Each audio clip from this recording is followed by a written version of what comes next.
Paula, what is Qatar saying about this? Well, we have a strong statement from Qatar, as you might imagine. They have issued a statement through their foreign ministry spokesperson saying that this attack is a, quote, criminal assault, also saying that it is cowardly and that it is a blatant violation of international laws and norms. Now, Doha would be furious with what has happened. It's worth pointing out, as Jeremy mentioned there, that the Hamas main negotiator, Khalil al-Hayya, is stationed in Doha. He also met with the Qatari Prime Minister, who's also the Foreign Minister, just on Monday, we understand. And the Prime Minister was trying to push him and urge him to accept this US proposal for the ceasefire hostage deal that was on the table. So there were active negotiations between Hamas stationed in Doha and the Qatari Prime Minister. Now, Qatar has been one of the key mediators alongside Egypt and the United States, and this is certainly a very shocking development. Now, we have seen Israel targeting Hamas leadership in other countries. We have heard repeatedly from the Israeli Prime Minister that nobody in Hamas is safe and they will target them wherever they are. But in the past, they have targeted them in Tehran, for example, in Syria, in the deeper past, in Jordan. But there has not been this kind of attack somewhere like Doha. And also, of course, it was Ismail Haniyeh, who was the political chief of Hamas, who was assassinated in Tehran. He at the time was the chief negotiator. And if, as Jeremy suggests, it was again the chief negotiator for this ceasefire hostage deal that has been targeted, it raises questions once again about whether Israel wants this deal to be done. The timing is very surprising, given the fact that this new US proposal was on the table. The US President Donald Trump had given his verbal approval of it, saying he didn't want to see some hostages released one day and then some more the next week. He wanted all hostages released at the same time. That is what this deal is. It was on the table. We understand Hamas was looking at it. So, of course, a good question is, what does this mean for that deal now? Now, another interesting point that the Qatari officials gave in this statement was they say that it was residential buildings that were targeted. These buildings were housing several members of the Hamas political bureau. But the fact that it was residential buildings that were targeted in Doha, again, significant. We don't believe that there was a warning for people on the ground. Was this just Hamas who was impacted in this strike?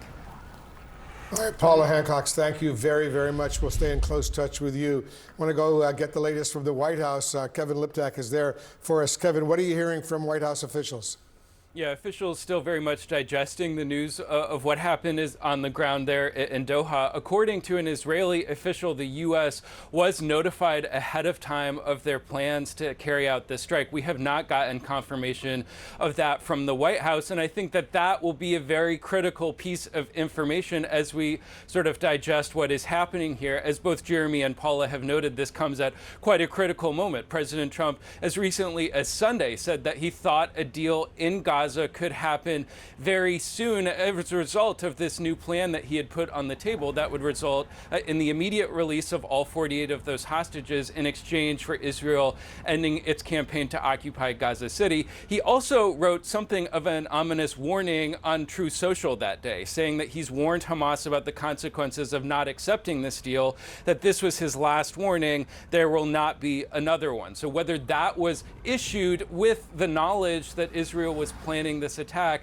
is a question that I think we have heading in to today as we hear more from White House officials about what exactly transpired here. The other question is what this does to the U.S.-Qatar relationship. This has been quite a critical relationship. The Qataris have spent ample time trying to cultivate President Trump and his administration over the last several months. President Trump was the first U.S. president to visit Qatar back in May.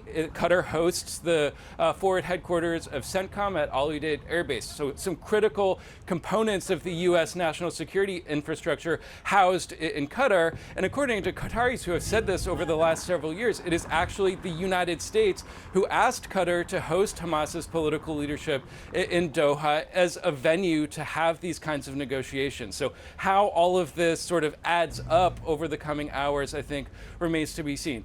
Just one more thing, Wolf. We have heard from the U.S. Embassy in Doha. They're saying that they've seen the reports of these missile strikes. They say that they've issued a shelter in place at their facilities, and they're encouraging U.S. citizens who live in the Qatari capital to shelter in place as well. So the U.S. government now advising both its employees at the embassy, but also all citizens in the Qatari capital to shelter in place as the fallout of this attack becomes known. Yeah, it's really a serious, major development that's unfolding right now. And Kevin, a lot of people probably don't realize that the U.S. and Qatar have an extremely close military-to-military relationship. The U.S. Military Central Command, for example, has bases at the El Udeid Air Base. A lot of Air Force personnel are there, and Camp Asaliya, as you pointed out, ground troops. That's basically a regional headquarters for the U.S. Military's Central Command. There are a lot of U.S. military personnel on the ground right now in and around Doha, Qatar. So that's a significant development. We'll continue to watch and monitor that as well. We'll see if that had any impact on this Israeli decision to go ahead and target these facilities in and around Doha, Qatar, where they suspect Hamas officials may be. But these negotiations are continuing. All right, Kevin Liptak, thanks very much. Paula Hancock, Jeremy Diamond, thanks to you as well.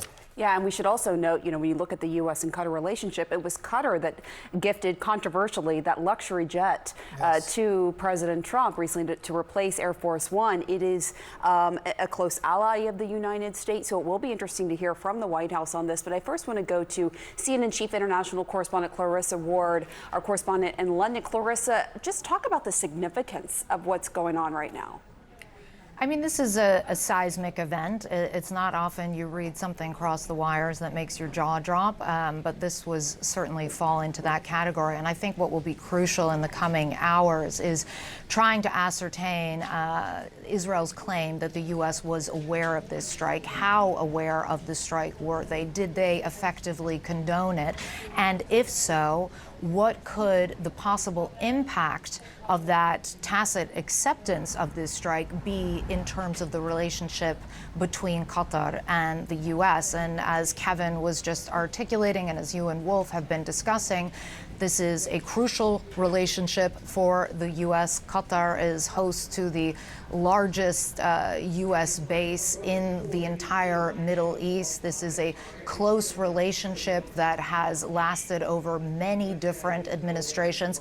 And Qatar has effectively cultivated a unique space for itself in terms of being a neutral space where these talks and negotiations between various non-state actors and states and terrorist groups can happen in a safe and sensible manner. This is not the first time, by the way. We're looking very much now at the talks between Hamas and the U.S. and Egypt and Qatar and Israel. But of course, Qatar was also host to the Taliban and was a crucial part of the U.S. navigating its withdrawal from Afghanistan and essentially forming some kind of a dialogue between the U.S. and the Taliban that without an interlocutor like Qatar would be effectively impossible. And I think the question now becomes, beyond the sort of U.S. Qatar of it, what does this mean for these negotiations at such a crucial point in this conflict? Do they effectively end for the moment?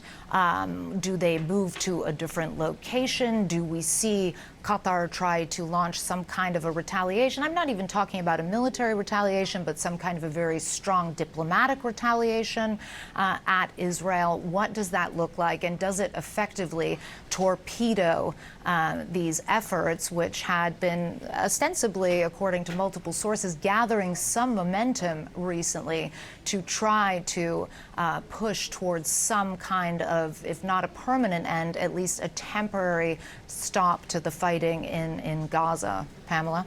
All right, Clarissa Ward, thank you so much. I know that you're working the phones right now trying to gather more information. We appreciate it.